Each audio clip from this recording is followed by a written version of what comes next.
Les copains, je vous cache pas mon bonheur de vous retrouver aujourd'hui pour une petite vidéo dans les Alpes du Sud. On est autour du salon Alpes Aventure Moto Festival, la vallée de l'Ubaye. D'ailleurs, si vous entendez un hélico, c'est normal, ils sont en train de préparer les remontées mécaniques de Sauze et Super Sauze pour cet hiver. Mais on n'est pas là pour parler d'hélicoptère ou de ski, on est là pour parler d'elle aujourd'hui. La Vosges DS 800X Rallye, Vosges sans canaille, Vosges devient sauvage. On connaissait la 625X, on connaissait la DS 900.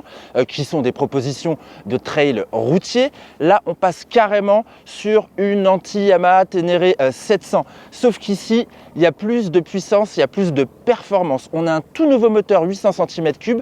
Tiens, c'est marrant, il développe 95 chevaux comme le 900 qui cube 100 cm3 de plus. Donc c'est un moteur qui a vraiment été travaillé pour une utilisation sur tous les terrains et en particulier en tout terrain. Et ça va être cool, j'ai hâte de voir ça. On a des roues de 21 et de 18 pouces. Ça, c'est vraiment justement ce qu'on attend d'une aventurière. On a pas mal de garde-sol sur le papier, 220 mm.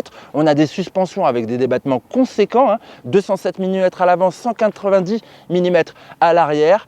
Et tout ça dans une proposition, on en a l'habitude avec le constructeur d'origine chinoise, bardé d'équipements. Il y a tout plein de choses. Je vous en reparlerai au fur et à mesure de cette vidéo. Elle fait vraiment envie, d'autant plus qu'elle est placée en dessous des 9000 balles. Ça aussi, je vous dirai le prix final à la fin, garantie 3 ans, tout ça. En tout cas, moi, je la trouve super jolie. J'ai hâte d'aller l'essayer. Donc, ce que je vous propose, c'est qu'on y aille, quoi, parce que voilà, quoi, le terrain de jeu est là, il est extraordinaire. Allez, c'est parti. Allez, on est parti pour ce petit essai routier. Ce que je dois dire déjà, c'est que je suis bien installé. La selle, tout en longueur, je peux bien me reculer, je peux bien m'avancer. Ça, on aime bien. C'est typiquement trail, comme cette position avec les bras écartés. Oh, j'avoue que j'aurais voulu un petit peu plus de largeur quand même, quoi. J'aime bien les grands guidons, qu'on le sache. Non, ça va déjà dans l'état actuel parfaitement pour bien maîtriser cette direction. Direction bien maintenue par son amortisseur rotatif. Ça, c'est bien, notamment quand on va aller dans le tout-terrain pour adapter justement au terrain. Bon, là, sur la route, ça le fait. J'aime beaucoup la capacité d'absorption des suspensions avec la selle qui est confortable, les suspensions qui travaillent bien, quoique l'arrière pour moi comme ça d'origine, il est un tout petit peu dur. J'avoue que je l'adoucirais, mais tout est réglable. Pareil sur la fourche, tout est réglable.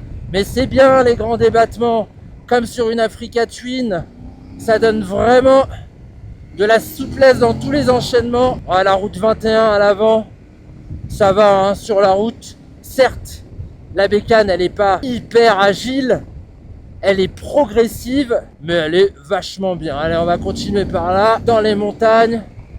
Allez, très bon freinage aussi. Certes, là, il y a un petit peu d'effet cheval à bascule, mais c'est normal, on est sur un trail, un vrai trail. Mais cet effet cheval à bascule, il est sur le premier tiers, encore, même pas, je dirais un quart. Je dirais un quart. Elle est quand même bien retenue. Ça tourne assez facilement grâce à la présence moteur. En revanche, je trouve pas qu'elle braque de ouf entre nous. J'ai connu des trails qui braquaient un petit peu mieux. Et comme elle est quand même haute, 850 mm, même si moi je me sens parfaitement à l'aise dessus, je pense que ça va faire flipper certains petits gabarits.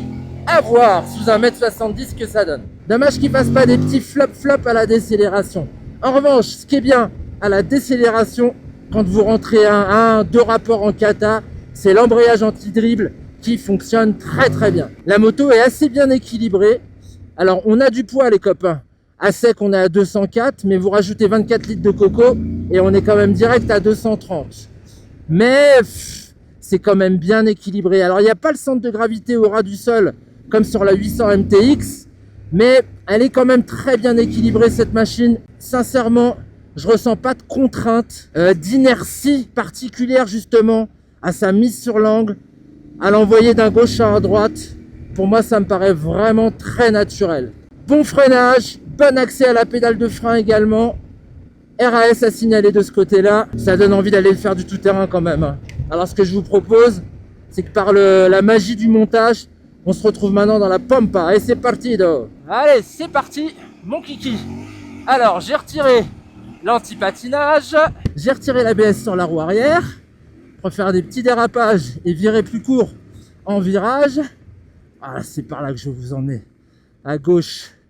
Et elle le fait vraiment dans les chemins et en tout terrain. Pourquoi? Parce que ces suspensions, elles sont très très bonnes. Ces Kayaba, elles travaillent vraiment bien. Déjà en configuration standard. Alors j'ai eu la chance de pouvoir rouler celle de notre ouvreur qui l'avait un petit peu préparée pour le tout-terrain sur la base de l'origine. Hein. Et elle est même encore mieux.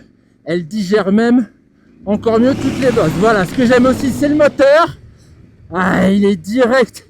On est vraiment connecté à la poignée par câble. Ah, ça envoie, c'est cool. Le guidage, très facile. Je suis bien debout hein, sur la meule. Je suis debout, mon cher Jean-Louis, parce que le terrain est accidenté. Là, je peux me rasseoir. On glisse un peu de l'arrière, mais c'est franchement fandard. Je me régale. Ça absorbe incroyablement. En fait, elle est bien quand on est debout parce que le réservoir est bien travaillé pour que mes cuisses puissent vraiment avoir des appuis dessus. Ça m'aide dans le guidage. On est très souple. On est bien sur l'avant. Je vois encore le compteur là. Ça, c'est top aussi. Ce compteur à la verticale que je trouve vraiment chouette hein, sur toutes ces versions tout-terrain. Et là, ça le fait. Ça le fait. Je me prends vraiment pour un bon. Comme sur la CF Moto 800 MTX, mais avec un petit truc en plus quand même, hein, faut bien le concéder. Je pense que ça vient de la motorisation. Ouais, et puis les rallyes STR. Alors c'est sûr, c'est pas des pneus d'enduro, mais sérieusement, c'est Pirelli pour moi, c'est vraiment le meilleur compromis entre route bitumée et route non bitumée. C'est quand même très satisfaisant hein, sur le sec. Wouhou. Bon les copains, quelle aventure. Déjà je kiffe être dans ce cadre incroyable qui est la vallée de l'Ubaye. Là on est monté au Parpaillon. Tout à l'heure on était sur les routes vraiment sinueuses, viroleuses, sportives je dirais même de la Bonnette. Et on peut dire que c'est l'essai qui fait mouche. Il y en a partout. Le temps est à leur âge. Je pense que c'est pour ça. Ou alors elles apprécient la DS 800X. J'en sais rien. En tout cas, moi j'ai bien apprécié. Je vous explique pourquoi. C'est cool que les trails deviennent de plus en plus sauvages. Merci à l'Africa Twin, merci à la Ténéré, merci à la Vestrom aussi 800 DE. Des bécanes finalement moins routières, plus polyvalentes. Et aujourd'hui que les Chinois s'engouffrent dans cette brèche-là, c'est très bien. Pourquoi? Parce que les prix sont quand même vachement plus bas hein, que chez les Japonais qu'on connaît, même les Autrichiens qui sont très très bons dans ce domaine-là. Et puis ça fait des nouvelles concurrentes et ça c'est cool. J'avais essayé la CF Moto 800 MTX, je vous en ai parlé pendant mon commentaire. C'était un petit peu mon moyen de comparaison en fin de compte avec cette Vosges DS 800X. Elle m'a plu. Pourquoi? Il y a forcément la partie cycle. Tout d'abord pour une aventurière, quand on s'aventure comme ça sur des terrains très caillouteux, les suspensions Kayaba, la grosse fourche inversée de 43 mm, elle est très bien née. Bon, c'est la même que chez CF Moto. Quant à l'amortisseur arrière à bobine séparée, bah lui aussi c'est un bon ressort et tout est entièrement paramétrable à mettre à votre sauce. J'ai aimé parce que en fait, c'est ce genre de moto qui te rend bon dans le tout-terrain. Moi, je suis pas vraiment un crapahuteur. Je préfère la piste et les sliders, mais j'arrive à faire des trucs qu'avant j'arrivais pas à faire avec les grosses mémères là de 1000 cm3. Donc ça, sincèrement, c'est pas mal foutu. Il y a encore cette petite gestion du poids qui moi me ferait aller vers la catégorie des 4,5 sous les 500 parce que je vous l'ai dit, je suis pas un pro, je fais pas le Dakar encore, mais c'est super facile à guider, que ce soit sur la route ou en tout terrain. Non, sincèrement, ils ont bien travaillé chez Vosges. J'aime particulièrement ce moteur. Pour moi, c'est ce qui la singularise hein, finalement et qui la rend peut-être un petit peu meilleure que la CF Moto. Ce moteur est vraiment bien né, il est très présent avec une réponse directe, il y a des watts, une certaine linéarité hein, dans sa prise justement de watts jusqu'à sa zone rouge, mais finalement c'est très très bien pour maîtriser son sujet dans le tout-terrain, c'est ce qu'on demande. J'ai vraiment apprécié. Après, je trouve qu'il manque quelque chose quand même pour l'emmener sur le voyage. Par exemple, une bulle un petit peu plus large et qui se règle un petit peu plus facilement. Là, il faut dévisser des trucs et des machins. Bon, il y a le petit support en haut pour mettre le GPS, mais bon, ça va arriver direct dans votre champ de vision. À voir. Je trouve qu'il lui manque aussi pour la route Un petit régulateur de vitesse, ça on aime bien. C'est souvent le reproche que je fais finalement parce que moi j'aime bien les régulateurs de vitesse. Pas les adaptatifs, hein, les standards. Bref, sinon il y a pléthore d'équipements. Tout ce que vous voyez là, ça sort de série. Les crash bars, on en veut des crash bars. Alors déjà, je trouve que pour le look, c'est stylé en vrai, quoi. Ça a un petit côté, je sais pas, là, les gros 4x4 qui vont partout dans l'aventure. Et puis en vrai, quand on tombe, on a eu des collègues qui sont tombés, ils ont pris des petites gaufres assez sympas, hein, mon petit François. Et bah finalement la bécane elle est repartie d'équerre parce que ça a bien protégé, ça a bien fait son office, ça a bien fait son boulot. Donc on a les barres de protection, on a les poignées chauffantes, on a le ciel chauffant, on a les feux longue portée. Je prends ma fiche parce qu'il y a trop de trucs à dire. Éclairage avant et arrière à LED, prise USB-C et USB-A, jantes tubeless à rayons. Elles sont fort jolies ma foi, rayon tangentiel sur les côtés, bah, fatalement hein, pour avoir du tubeless, c'est comme ça que ça se passe. Ensuite, qu'est-ce qu'on a?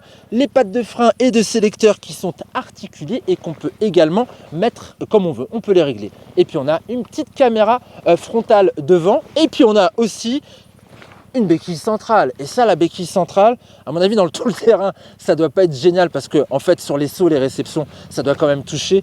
Mais pour la vie de tous les jours, mais quel bonheur d'avoir ce genre d'accessoire pour entretenir sa chaîne. C'est le top. Sabot moteur, porte-bagages. Qu'est-ce que j'ai oublié? L'écran TFT de fort belle facture. On voit même hein, l'indicateur de pression des pneus et la température des pneus. On peut bien évidemment le connecter à nos téléphones avec la fonction mirroring. Ça c'est cool. Alors j'ai pas transporté de passagers, mais j'imagine que ça va être pas mal vu comme moi j'étais bien sur la selle là, tout en longueur. Ça c'est chouette pour bien se reculer. Et puis ce gros réservoir de 24 litres, mais on peut l'emmener super loin. Alors j'ai pas pu vous faire de consommation sur cet essai que je qualifierais finalement de premier essai parce que j'ai pas fait non plus énormément de bornes. 8 995 €. Donc oui, on est à moins de 9 000 € là-dessus. Je trouve ça vraiment bien. Il y a une vraie différence avec la DS 900 qui elle est plutôt vers les 11 000 balles. Mais bon, DS 900 c'est plus routier et puis à deux ce sera peut-être un petit peu mieux. En revanche, ce qu'elles ont de commun, c'est tout le fait de pouvoir installer la bagagerie hein, qui est en commun chez Bosch. Donc on est à 8 995 balles. La CF Moto 800 MTX qui a un petit peu moins de chevaux, 91. Là ici on est à 95, je vous ai dit. On est à 81 Nm de couple. En revanche chez CF on a un petit peu plus de couple, on est à 87. Ouais mais chez CF on est à 8 999. Donc en fait on est à 4 balles près. C'est finalement à peu près pareil, mais 220 kg en ordre de marche avec les réservoirs de 20 litres qui descendent sur la CF. Mais bon, il n'y a pas ce moteur qui est vraiment cool. On va parler de la Target. La Target, bah, c'est la Yamaha Ténéré 700. Bah oui, c'est un petit peu celle qui est au sommet de cette catégorie et qui fait des gros volumes de vente. Bah, c'est moins bien en performance, vous le savez, avec le 700 cm3, 73 chevaux, 68 Nm de coupe chez Yamaha. Mais chez Yamaha, on est quand même super light. On est à 208 kg tout plein fait. Mais on est à 11 199 €, c'est cher, monsieur Yamaha. J'ai envie de vous parler de la COV 800X Rally, parce que COV, mon petit Christophe Lemao qui a essayé ça dernièrement sur la 800, il m'a dit figure-toi que c'est la première japonaise, non, même moi je confonds, c'est la première chinoise qui me fait penser à une japonaise. Et si Christophe Lemao vous dit ça, c'est pour vous montrer un petit peu la progression qu'on voit sur COV. Donc là, ça va être aussi une belle concurrente, sauf que la COV, elle est chère comme la Yam, 10 999 €. Voilà, je vous parle de la Vestrom, non, parce qu'on est beaucoup trop cher sur la Vestrom. En fait, on est à 11 799 €. Et si on veut arriver à quelque chose qui ressemble à un pack rallye finalement, on va se retrouver à 12 598 balles. Donc, elle a des arguments la Vosges. Alors vous allez encore me dire, ah Mehdi, il aime toutes les motos qu'il essaye. Bah ouais, je suis enthousiaste, pourtant je vais quand même trouver des défauts. Il y en a, mais je vais quand même trouver beaucoup de qualité. Elle est enthousiasmante. Si vous avez l'occasion de l'essayer, essayez-la. Là, on va passer après l'Alpe Aventure Moto Festival, mais c'eût été une très bonne opportunité justement de prendre la mesure et puis d'aller comparer avec les concurrentes, puisque sur l'Alpe Aventure Moto Festival, il y a tous les constructeurs. Bon allez, je vous dis à une prochaine pour une prochaine vidéo. Moi je te dis au revoir, tu m'as fait kiffer, je suis pas tombé. J'ai vraiment pris vachement de plaisir. Ciao.